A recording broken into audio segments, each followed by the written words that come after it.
I chose to volunteer for New Beginnings because when I was a victim of a violent crime, I sat alone without anyone to speak to. It's very difficult to have to come forward, and to be alone during the process is not something I'd want anyone else to go through. When we see survivors in the hospital, they are at a low point.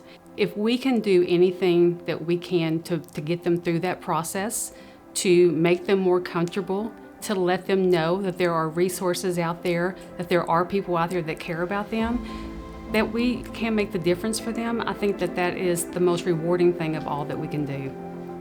I think that it's very important, the job that New Beginnings does, because there is a lot of people who are afraid to report sexual assault because they might not feel comfortable. All the people here are very welcoming. They make everybody feel comfortable. And volunteers are important because there's very few people that work at New Beginnings, and the volunteers carry the other part of the load.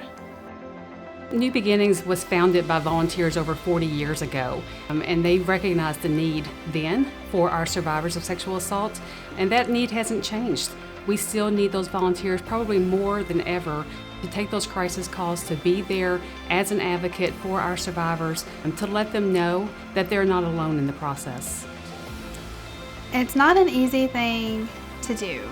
When the opportunity came, I knew I was going to need to get out of my comfort zone, and I knew that there were people out there who just needed somebody to be in their corner and to believe them, and I'm like, I can do that. I don't know exactly how, I don't know exactly what I need to do, but I knew the workers at New Beginnings would get me to that point to where I can sit there and tell somebody, hey, I hear you, I believe you, I want to walk through this with you so that you know you're not alone.